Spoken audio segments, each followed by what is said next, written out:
안녕하십니까. 오늘은 2023년 9월 7일 목요일입니다. 오늘도 날씨가 아침 저녁은 시원한데 낮은 엄청 덥죠. 이럴 때 건강관리를 더 잘 하셔야겠습니다. 오늘도 완전 천사 주는 신인 75페이지부터 읽어보겠습니다. 입대 후 첩보 기간인 육군 보안사령부를 거쳐 월남전에 참여했다가 여러 차례 죽을 고비를 넘겼으며 귀국 후 병장으로 만기 전역했다. 여기서 한 가지 짚고 넘어가야 할 것은 그가 어떻게 하여 재벌가 및 대통령과 친분 관계를 맺는 등 일생일대의 행운을 얻게 됐느냐는 점이다. 10대 말기에 슬리퍼를 팔러 다니다 우연히 재벌가 이병철 회장의 눈에 띄어 양아들이 됐고 20대 초엔 그의 총명함으로 인해 이 회장이 몸소 박정희 대통령을 만나보게 함으로써 약 10년간 대통령의 비밀정책 보좌 이병화 박사의 정은 비밀정책 보좌를 맡게 됐다. 특히 삼성의 경우 반도체 산업이 도입되고 신입사원 채용 시 관상을 보게 했던 것은 그의 아이디어가 크게 주효했다. 그럼에도 불구하고 그는 부와 권력을 탐하거나 배경을 앞세우지 않았다. 뒤에 그는 이병철 회장으로부터 받은 980억 원의 돈으로 호의호식을 하기는커녕 모 일간지가 보도했듯이 5개의 고아원을 운영하면서 무려 15,000명에 달하는 불쌍한 사람들을 위해 돕거나 장학금으로 내놓는 등 전 재산을 이에 썼다. 보통 사람으로선 실천하기 어려운 일이다. 그리고 그는 청소년 선도위원이 돼 다년간 삼중스님과 함께 범죄자 교도를 하는 등 봉사활동에 힘을 쏟기도 하였다. 이로써 500여 회에 걸쳐 감사장과 표창을 받았으며 한국의 페스탈로찌 내지는 기부천사란 칭호까지 얻었다. 또한 그는 박 대통령에게 방송통신고등학교와 방송통신대학교의 설립을 건의하여 어려운 사람들에게 배움의 길을 열어줬고 비생산적인 4H 운동을 없애는 대신 근면자조 협동이 근간인 새마을 운동에 대한 아이디어를 제시함으로써 우리도 한번 잘 살아보자며 이 운동이 요원의 불길처럼 펼쳐졌고 이에 힘입어 세계인의 주목을 받는 계기가 됐다. 그럼에도 불구하고 그가 세상에 알려진 것은 빙산의 일각에 불과하다.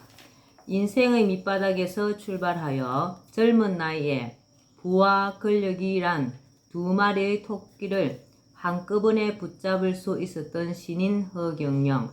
비록 영성 출생이지만 그는 환경이 열악하여 어머니의 따뜻한 사랑조차 받지 못하고 자랐다.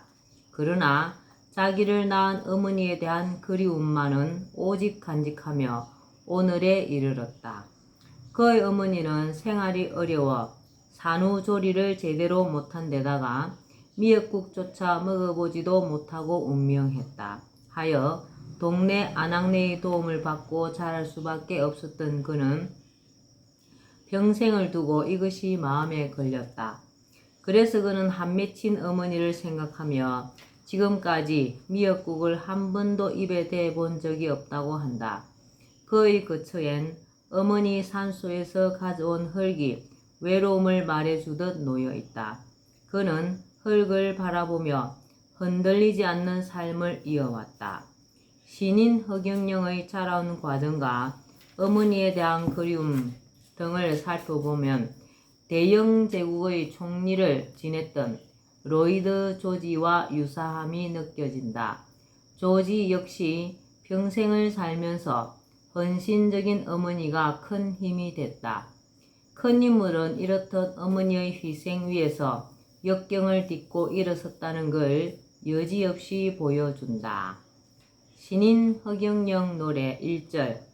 많은 천사 데리고 우주에서 오셨네. 너도 나도 나서서 신인임을 반기세. 자랑스런 선지자 그 이름은 허경영. 2절. 동방등불 켜졌네. 온 세상을 밝히네. 우리 모두 힘써서 신인임을 받드세. 자랑스런 선지자 그 이름은 허경영. 지금은 신인이 났을 때, 최근의 일이지만 허경영 총재의 신변에 어떤 일이 있었을까? 작년 근위 있는 모 방송국이 허 총재와 트럼프 대통령이 함께 찍은 사진을 두고 합성이라며 트집을 잡더니 터무니없는 방송을 내보냈다. 그러나 사진은 가짜가 아니었다. 그가 트럼프를 만난 건 사실이었다. 어떻게 이럴 수가 있을까? 의심이 나면 먼저 주미 한국 대사관이나 주한 미국 대사관을 통해 물어보면 됨에도 이를 확인조차 하지 않았다. 누가 봐도 고의성이 있다 하지 않겠는가?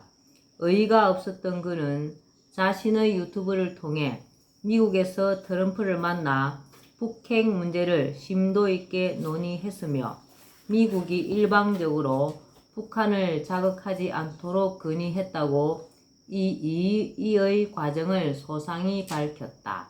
만약 그가 아니었으면 북폭으로 전쟁이 일어났을 수도 있었다.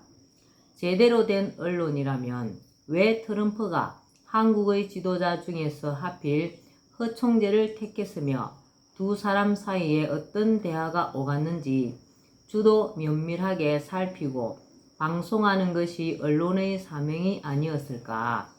그럼에도 불구하고 언론사마다 말을 맞추기라도 하듯 침묵으로 일관했다.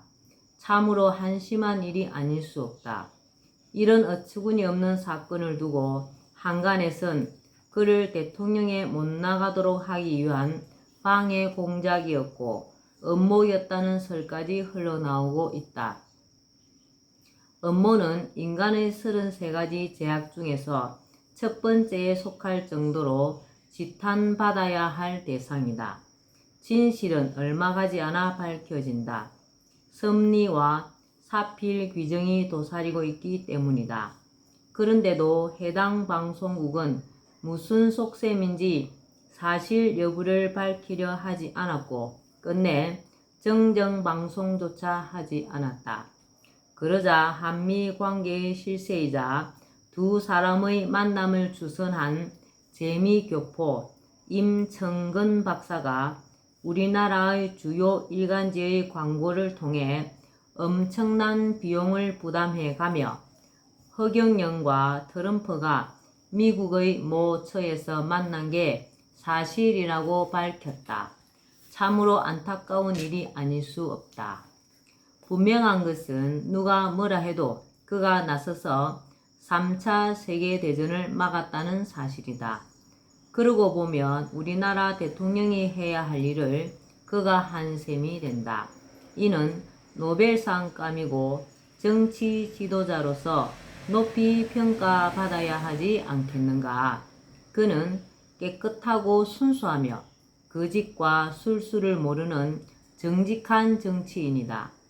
그가 정치판에 발을 들여놓은 이후 오늘날까지 정책만을 제시하여 왔을 뿐 역대 대통령을 발목 잡거나 비난한 적이 없다.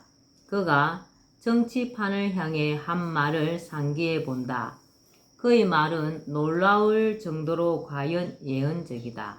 그는 오래전부터 나라에 돈이 없는 게 아니라 도둑놈이 많다라고 했다. 사람들은 처음엔 이 말을 듣고 의아하게 생각했다. 지금 이 말이 현시에 들어맞지 않은가? 정치인들이 비리에 연루되고 나라의 예산이 수돗물처럼 새고 있다. 이래서야 되겠는가? 나라의 돈은 투명해야 하고 정치인일수록 깨끗해야 한다. 그런 의미에서 허경영이야말로 몸소 대한민국이란 배를 이끌 이 시대의 훌륭한 지도자임에 틀림없다. 일찍이 정치에 뜻을 두었던 그는 국민들을 설득하지